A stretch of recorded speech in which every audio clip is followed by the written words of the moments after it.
रफीक मंडेलिया जितना साफ सुथरा चुनाव लड़ता है शायद ही कोई इस जिले में लड़ता होगा। मैं छठा चुनाव लड़ रहा हूँ। मैं कभी झगड़े में विश्वास नहीं करता, कभी कोई लीड वीड नहीं है। ये तो बनावटी है, वो तो रिजल्ट बताएगा 3 तारीख को। और शहर से कम 30 से 35 हज़ार भारतीय जनता पार्टी चूरू शहर से पीछे रहेगी। मैं कहीं नहीं जाने वाला हूँ। इनको बता देना चाहता हूँ कि मैं चूरू के अंदर ही रहूँगा और चूरू की जनता की सेवा करूँगा। मैंने चुनाव इसलिए लड़ा है कि मुझे चूरू की जनता ने पिछली बार भी 85,000 वोट दिए थे, वो मेरे ऊपर कर्जा था, इसलिए मैंने चुनाव चूरू से वापस लड़ा और इस बार मैं चुनाव जीतूंगा। चाहे कोई भी ताकत रफीक मंडेलिया को हरा नहीं सकती और मैं जनता की सेवा करके दिखाऊंगा और 5 साल में ये करके दिखाऊंगा जो 30 साल में नहीं हुआ। ये बहुत ही सराहनीय बात है। सभी समाज के लोग बड़े उत्साह के साथ रफीक मंडेलिया का सपोर्ट किया। माननीय अशोक जी गहलोत साहब का इस चुनाव के अंदर सरकार का एक भी आदमी ऐसा बोलने वाला नहीं मिला कि सरकार ने अच्छा काम नहीं किया। इतनी सराहना हुई सरकार की और उसी का रिजल्ट ये देखने को मिलेगा कि सरकार रिपीट। चूरू विधानसभा में सभी समाज के 36 कौम के लोगों ने इतनी अच्छी पोलिंग की और कांग्रेस पार्टी के समर्थन में की। ये बहुत ही सराहनीय बात है।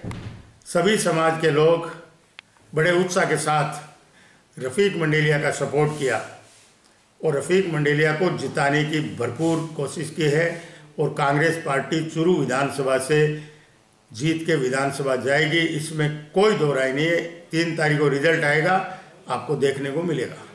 बीजेपी का कहना है कि गांव से काफ़ी लीड लेके आ रहे हैं। कोई लीड वीड नहीं है, ये तो बनावटी है, वो तो रिजल्ट बताएगा 3 तारीख को। और शहर से कम 30 से 35 हज़ार भारतीय जनता पार्टी चूरू शहर से पीछे रहेगी। बूथ कैप्चरिंग के आरोप लगाएंगे।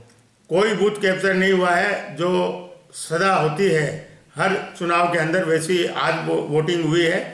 ऐसे ही पिछली बार विधान देहात के अंदर 1,10,000 हुई थी, अगली बार इस बार 1,20,000 हुई है। पिछली बार 61,000 हुई थी, इस बार 67 हुए। तो जो वोट बड़े हैं उतनी पोलिंग हुई है। कोई धांधली वांधली कहीं भी नहीं है। उनका देखो, जो हारता है उसका काम होता है वो लगाने का आरोप।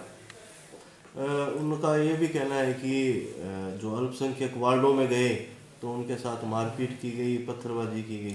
बिल्कुल, हमारे कार्यकर्ताओं ने इतना वो रखा। भारतीय जनता पार्टी का उम्मीदवार वहाँ जा जाके उनसे झगड़े कर रहा था। आपने वीडियो भी देखे होंगे कि कैंडिडेट खुद लड़ रहा था। कार्यकर्ताओं में तो बात छोड़ दो, ये सब उनका एक प्लानिंग थी कि बूथ के ऊपर हम लोग ये रोके, वोटिंग रोकने के लिए उन्होंने धमाल की। बाकी कांग्रेस का कार्यकर्ता बहुत ही शांत से वो समय निकाला और शांति से अपना मतदान करते रहे। उनका जो प्लान था उसको फेल किया और वो चाहते थे कि झगड़े हो, फसाद हो, ताकि मतदान में बाधा आए। लेकिन कार्यकर्ताओं ने अपने दिमाग से काम किया और अच्छे तरह से पोलिंग की। वो कह रहे हैं कि जो रफीक मंडेलिया है वो चाहते थे कि फर्जी मतदान हो, इस तरह के आरोप भी लगाए। देखो, रफीक मंडेलिया जितना साफ सुथरा चुनाव लड़ता है शायद ही कोई इस जिले में लड़ता होगा। मैं छठा चुनाव लड़ रहा हूँ। मैं कभी झगड़े में विश्वास नहीं करता, कभी कोई आतंक फैलाने में विश्वास नहीं करता और सब प्रशासन भी जानता है कि मैं शांति से चुनाव चाहता हूँ। और मैंने इस बार भी यही चाहा कि शांति से चुनाव हो, फर्जी मतदान न हो। मैंने कलेक्टर एसपी से कहा कि हमको फेयर चुनाव चाहिए और फेयर चुनाव हम चाहते हैं। हमें कोई फर्जी पोलिंग नहीं करनी है, ना करने देनी है। हमें तो खाली शांति से चुनाव हो जाए, बस यही हम चाहते हैं। आमना सामना कब हुआ था लाल से मतदान? लाल जी से मेरा आमना सामना 2-3 बूथों में हुआ। मैंने उनको समझाया कि चुनाव 3 घंटे के है, बाद में आपको और हमको सबको यहाँ ही रहना है। अब उन क्यों आपस में झगड़े फसाद करें, शांति से मतदान होने दो। उनका एक जगह ऑब्जेक्शन था कि महिला वो आंगनवाड़ी की नहीं बैठी है, तो मैंने कहा प्रशासन को बोल दो महिला बिठा दी। वो महिला उन्होंने फिर बिठा दी। तो वो खाली देखो कुछ भी नहीं था, शांति से चुनाव चल रहा था। लेकिन उनका प्लान था कि झगड़े हो, फसाद हो और मतदान सिलो हो।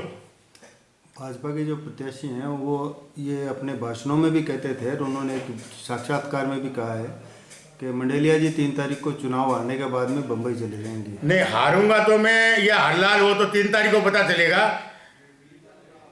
मैं कहीं नहीं जाने वाला हूं। इनको बता देना चाहता हूं कि मैं चूरू के अंदर ही रहूंगा और चूरू की जनता की सेवा करूंगा। मैंने चुनाव इसलिए लड़ा है कि मुझे चूरू की जनता ने पिछली बार भी 85,000 वोट दिए थे, वो मेरे ऊपर कर्जा था, इसलिए मैंने चुनाव चूरू से वापस लड़ा और इस बार मैं चुनाव जीतूंगा।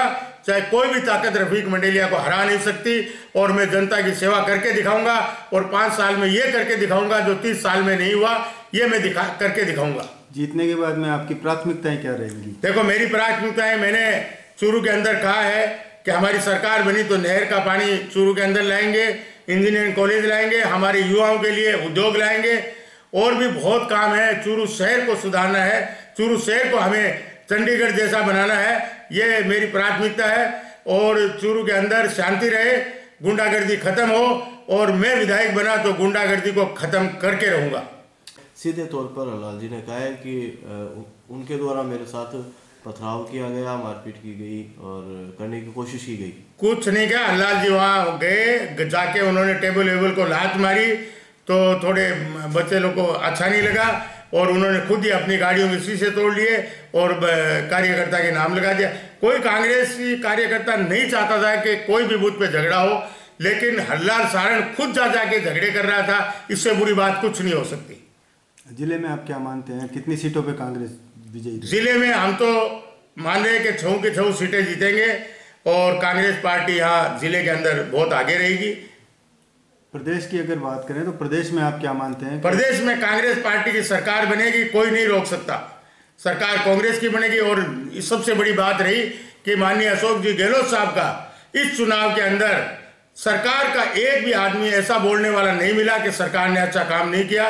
इतनी सराहना हुई सरकार की और उसी का रिजल्ट ये देखने को मिलेगा कि सरकार रिपीट होगी। मुख्यमंत्री कौन बनेगा? मुख्यमंत्री कौन बनेगा ये हाईकमान का फैसला है। ये फैसला मैं नहीं बता सकता, ये तो हाईकमान फैसला करेगा कि कौन मुख्यमंत्री बनेगा।